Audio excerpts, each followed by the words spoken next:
kulanti wacan oo wanaagsan idil ahaantiinba kuna soo dhawaada qaybta koobaad ee taxanaha sheekadii guurkii aan lagu badhaadhin ee baxsan iyo buraale. waa sheeko ka hadlaysa waayo iyo walbahaar ku habsaday hooyo noloshu seegseeg ka gashay, gabadh gayaankeed xulatay oo haddana xila xumaysatay, gabadh guri wanaagsan iyo hooye gaarii soo korisay, talooyin iyo tusaalooyin dhaxalgalahna la soo siiyey haddana mari habowday. waa sheeko tusaale u ah qof kasta oo nool iyo mid kastoo noolaan doona. waa sheeko ay cilmi iyo cashare aan duugoobinay ka baran karaan gabadh iyo wiil kastoo guurdooni. waa sheeko xanuun iyo xasuusa leh.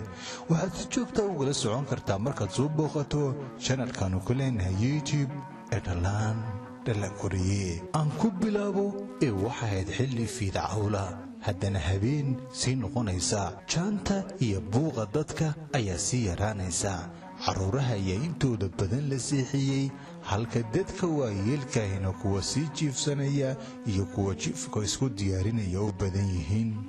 sidaas oo kale ayay baxsanna hadda rabtaa inay jiifsato. waa xilliga ugu daran nolosheeda oo wakhtiga ay ku soo xaadiraan xasuuso iyo xanuuno murugo badan, kuwaasoo inta badan hurdala'aan nolosheeda baday. habeen kasta waxay isku daydaa inaysan waxba ka fikirin iska jiifsato, balse haddana xasuuso aan hadhayn ayaa maankeeda soo jiidanaya. kuwa ugu daran ee ka seexan kari laday waxaa ka mid ah talooyin iyo dardaarankay hooyadeed sii jirtay markii ay gabadha yar ahayd. markii aanay guursan, waxaa xasuusta ugu daran ku haya waa sidii ay u baalmartay dhammaan talooyinkii hooyadeed siisay, kuwaasoo ay ka mid ahaayeen: hooyo, guur waa miska dhuuban yahay marka hore, balse gadaal ayuu kaaga baahaa ee halkaad cagta dhigayso iyo ninka aad xila ka damacsan tahay ka fiirso. hooyo, meel dheer baa wax laga eegaa ee ragga kuwaan ka soo jeedin qoysaska aan dhisnayn, xidho iyo xigaalatoona lahayn, hooye iska jir, alle calaf hooye kuguma daro. hooye, nin xoolo leh haddana hanka ka sabooloo waxa kuu dhaama sabool kuu hagarbaxa oad la noolaato. hooye, nin qurux badan oo calooshi la ciyaara waxa kuu dhaama midaan qurux muuqato lahayn balse mas-uul ah. hooye, guurka waa loo gogol badshaa ee weligaa ka fiirso. jacayl xiise ku dhisani waxba kama taro nolosha xaqiiqada ah. markii runtu timaadana jacaylka dhalanteedkahi wuu iska hadhaa, kadibna adiyo cidlo ayaa ismutaa. markay halkaas marayso ayay oohin isxejin weyday. ilmada ayaa ka soo qubatay. ilmada ka soo qubatay waxay qoysay barkinta ay madaxa ku haysay. waxaa iswaafaqay wixii ay hooyadeed uga digi jirtay baxsan iyo xaaladday hadda ku sugan tahay. haddaan hooye ku maqli lahaa caawa halkaa ma joogan ayay niyadda ka tiri, balse hadalahaan ugama soo bixin. berri waa maalin salaasa ah.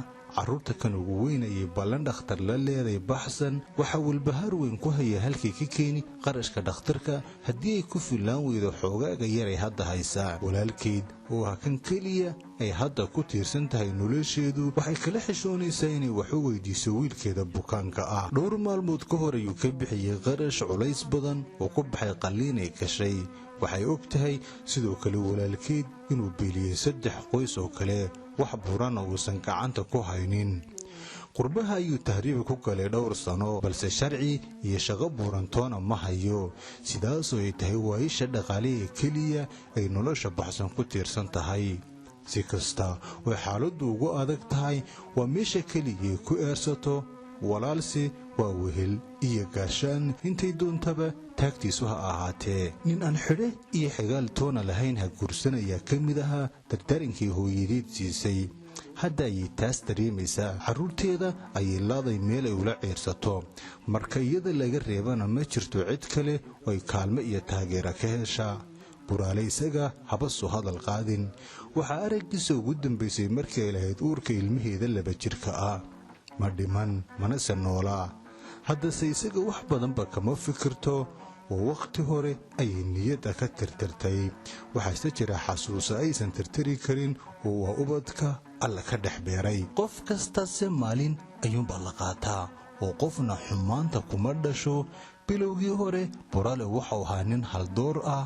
raggii ay gayaanka ahaayeen ee hasaawaha la wadaagtay oo dhan ayay isaga ka xulatay baxsan dabacsanaan furfurnaantii quruxdii aysan indhuhu ka libiqsan jirin iyo hal adeygii geesinimadu wehelisay waa waxay ku raacday haddase ku noqday humaag iyo dhalanteed lagu hunkoobay oo lama arkaana markay dumarka qayrkeeda ee guurku u hagaagay la sheekaysanayso isna diidsiinayso dhibaatooyinka adhaxjabka ah ee buraala baday ayay ku gows adeegtaa guurku waa calaf iyo qadar eebbe qofna isma lahayn buraale ayaa sidaas noqon oo qoyskiisa iyo ubadkiisa dayrin wuxuu ahaa nin fooleedka haweenoo dhammi beegsadan carabka dadkuse waa balaayo ee walaal waa la cawriyey sidaas iyo sillamida ayay ilaaqda dumarka kale ee ku wiirsada isaga jebisaa cidinase ma cawriyin ee wuxuu ahaa calaama calafku ku qasbay hooyadeed baar waati bororta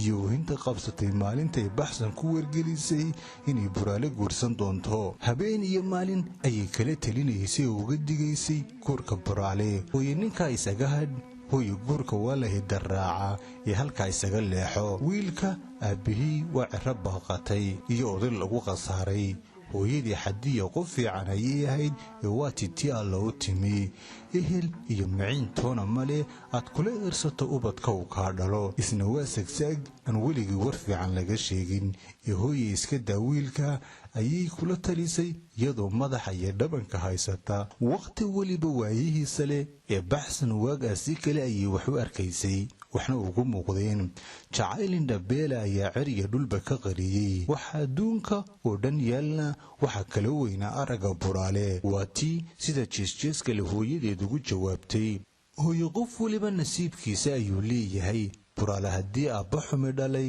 isagu sababta male waa wiil gayaankay ah oon jeclahay isna i jecel hooye miyaanad maqal heesta tidhaa qofku jecel adoo jecel waa sida jannoo kale iyada oo talada hooyadeed iyo rabitaankeeda ugu qoosgoynaysa ayay eriyada dhayalsiga ah ku tidhi iyadoo weliba dhoolla caddaynaysa sidaas ayayna ku soo afmeertay dardaarankii iyo hadalkii hooyadeed iyada waan dheg jabaqusaynin waxay ku sii dartay buraale waa nin shaqaysta oo sharaf la hooyo halkaadiga lagaa tusay garanse maayo ayay hoos u sii tidhi halkii ayuu ka shaqaystaa waxuu hoos joogay dukaanka marxuumaddii hooyadii ahayd uga dhimatay haddana inuu kaco ayuuba qarka u saaran yahay waa tii saabuun iyo sonkortuuna ka soo weyday salaasadii hore xasuusta ayaa baxsan la sii fogaanaysa sheekaduna way ku sii daba dheeraanaysaa saacadduna habeen barhkii ayayba sii cagacagaynaysaa